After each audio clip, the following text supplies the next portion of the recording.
Greetings viewers, Eric the Car Guy, and if it is your birthday, I want to wish you a very special happy birthday. Got kind of a different kind of video for you today, but I want to clear something up before I get started.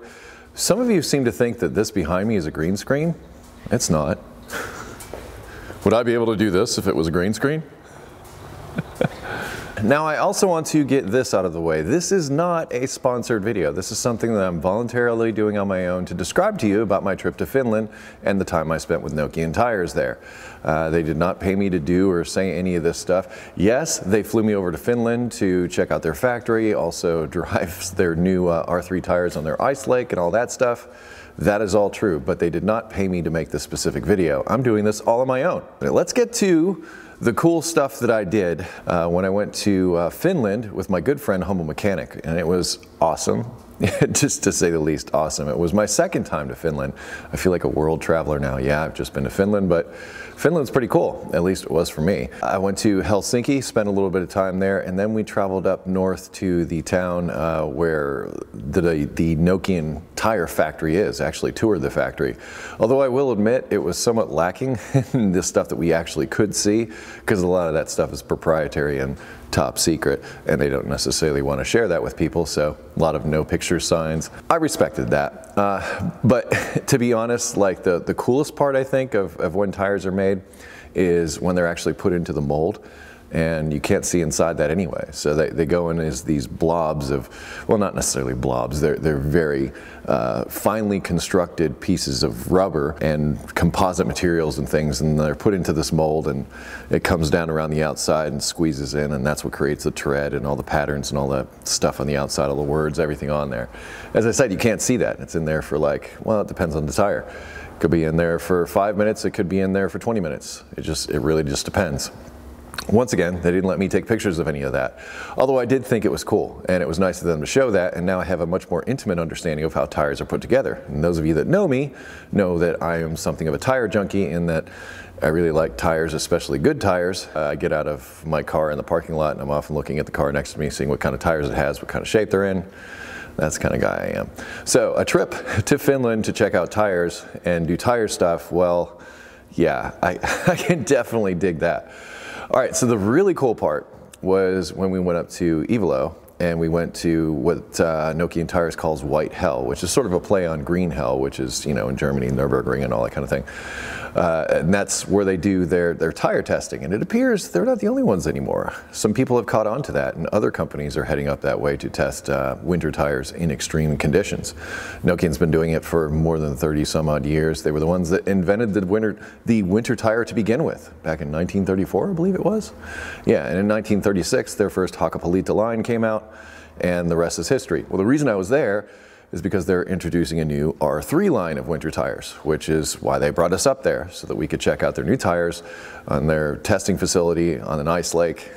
It's crazy cool, driving RS4s out on an ice lake, and there were also Q5s or something like that, the SUVs, Audi SUVs, hybrids out there also. Fantastic vehicles, without a doubt. And they also gave us the opportunity to compare between like a competitor's winter tire, their new R3s, and then one of their studded Hakkapeliittas that we could drive around.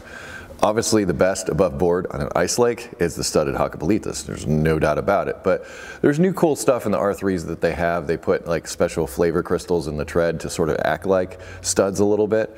That was kind of interesting technology. We couldn't really nail them down as to get them to tell us what exactly that was, but they put some stuff in the compound to basically give it more winter grip on ice.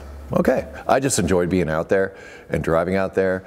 And if, I'll be perfectly honest, if you would have given me just any car with really crappy tires to drive out there, I would have done it anyway.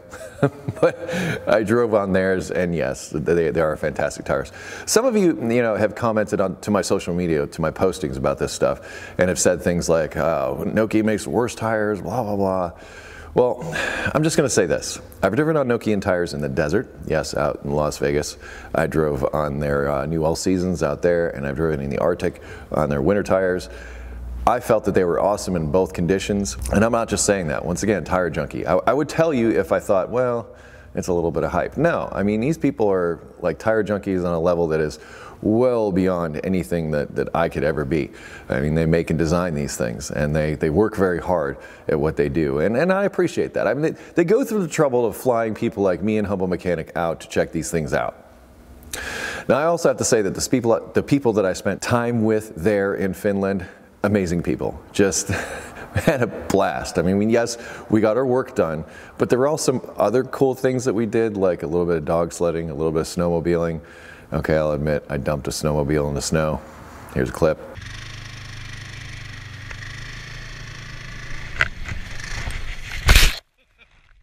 The funny thing was that was after somebody else had already crashed, and then after they rescued my snowmobile, they went out, and one of the instructors was trying to go around, and he was in the deep snow, and his snowmobile got stuck, and he just sort of stood up on his snowmobile. As he could tell he was getting stuck, he just was like, no! I felt kind of bad for the guy, but you know, hey, that's his job. I also got to see the Northern Lights, which was wicked cool. That was wicked, wicked, wicked cool. And another thing I did, which I never thought I would do, is I jumped into an ice lake. And I was basically naked when I did it, because the little shorts that they give you there aren't much to begin with. And also Humble Mechanic did that as well. So, you know, kudos to him for doing it. But I got to tell you, they say, oh, it's got tons of health benefits. If people do this, they live longer. So it's a crazy thing to do, okay? Jumping in an ice lake when it's like 20 below or 10 below C outside or whatever it is, really freaking cold outside, jumping in water, not a good idea. But it was very invigorating, and I can say that after getting out of that, it sort of felt like the air felt warm. And that's just, I guess, my body sort of tricking me, saying, hey, it's not as cold as it was when you were about to die. Of course, a sauna, and I say it that way because that's the way they say it, and I think it's kind of cool to say it that way. I also got a chance to tour a little bit of the countryside when we drove to Helsinki to, well, Nokian's the name of the town where the factory is, but I can't remember the town that we stayed. It starts with a T. I'll put it up on the screen now because, you know, memory's not so good at the moment. But got to go on like a 2-hour bus ride through Finland. And that was really neat. I got a chance to see the countryside. I got a chance to see how, you know, Finland looks outside of Helsinki and Ivalo. It's really hard for me to describe all the stuff because it was basically a week's worth of stuff. And I was with my very good friend, Humble Mechanic, and just, how could I ask for more? And with great people in Finland. Oh, and Russians, they know how to party. Just gonna say, we weren't with the Russians, but the Russians were over there partying. And the Russians can throw down, man. But I just wanted to share with you some of my footage, some of my stuff from my trip to Finland. And I hope to work with Nokian again in the future on stuff like this, because it's obvious that they're really into their product. They're really into making a good product. Last year, I was in Tennessee where they're gonna break ground here at the good old US of A, Dayton, Tennessee. They're gonna be building tires here. So they're contributing to American jobs as well. So now I'm going to wrap this up. I hope you've enjoyed this little recounting of my trip to Finland and the time I spent with Nokian Tires there, and also Humble Mechanic. I had an absolute blast. The images that you've seen do not do it justice. They really don't. And I hope I get to go back someday. But in my opinion, Nokian makes kick-butt tires, both winter tires and all-season tires. I have their tires on 3 of my vehicles now. No complaints whatsoever. They're fantastic. They're quiet. They grip nice. They're good tires. What can I say? And once again, they didn't pay me to say that. I'm just saying that because that's the way I feel about it. Links in the description to more stuff that you can go and check out, including Nokian Tires, some of the places I went. And, well, that's that. Aside from that, if you have automotive questions, air@thecarguy.com is always there for you. And I close each of my videos with be safe, have fun, stay dirty, and try to stay warm. I'll see you next time.